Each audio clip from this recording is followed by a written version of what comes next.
My trip to Kabgayi Eye Unit was my first time to East Africa. I was expecting a country that's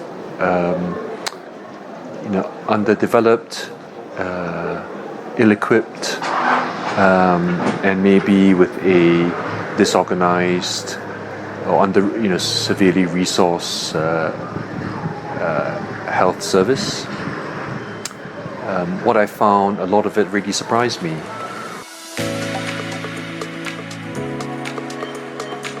My name is Dr Chien Wong.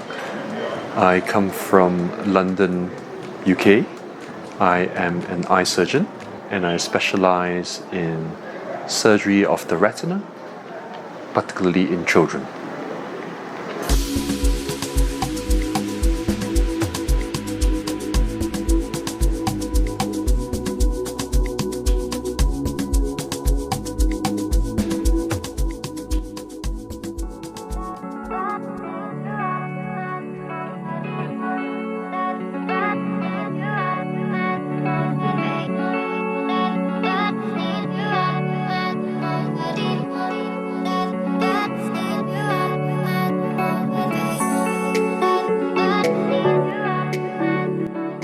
We saw quite a few babies and young children with retinopathy or prematurity related retinal detachment.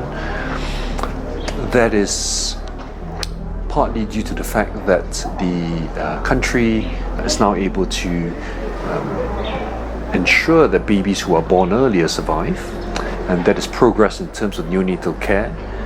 But that has also led to a greater number of cases of retinopathy or prematurity.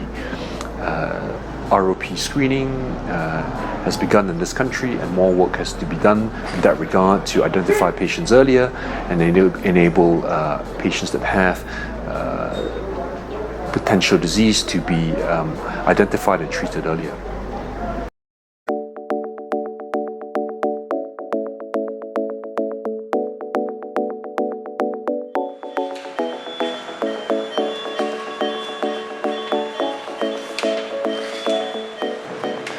One of the challenges that they have here is lack of human resource.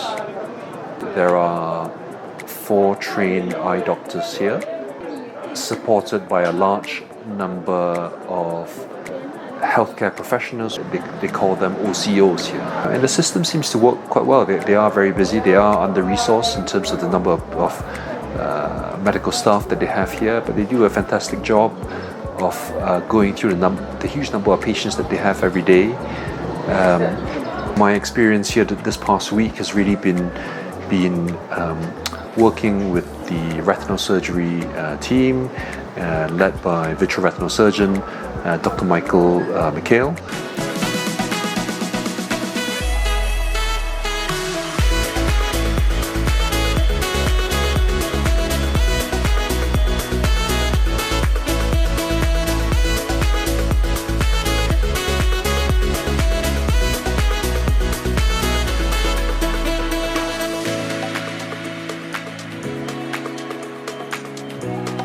What I found was that the anesthesia team was really very efficient, and they were able to turn over patients quickly and seemingly safely, which really enabled us to get through more cases than most places around the world would. So it's an impressive, efficient setup that they have in terms of the number of patients that they can get through. In terms of the type of cases that we treated, there were patients with very advanced disease. A lot of patients here seem to have advanced disease because they present late. And I think greater patient population awareness to seek ophthalmic assessment earlier would improve the outcomes of some of these patients.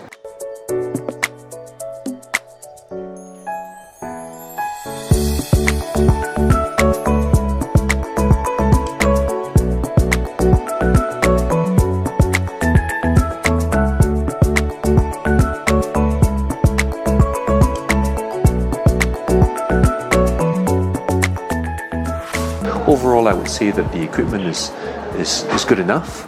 I think there are some things that are lacking. For example, there is quite a good retinal imaging device to image babies who are put to sleep under general anesthesia for more detailed assessment. They are, however, not able to get access to a dye that is a critical part of the assessment of the retina of these children, and the dye is intravenous fluorescein. And I was able to bring some over from the UK, and that has been very helpful, both in terms of managing the patients as well as working with and educating the team, and access to some of these devices and dyes on a sustainable long-term basis is needed. The focus of this week has very much been exchange of knowledge and transfer of knowledge, and it has been an enriching experience for me, as well as I think the team.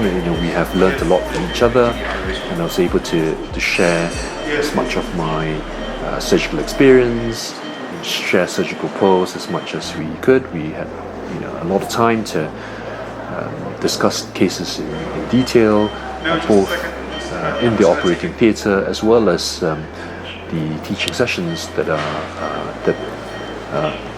are done here amongst the ophthalmologists. I have had a wonderful time here at Kabgayi Eye Unit in Muhanga in Rwanda. I really love working with the people here. They are very friendly, caring, and full of smiles, and just very hospitable and welcoming. So I look forward to hopefully being able to return to Rwanda again.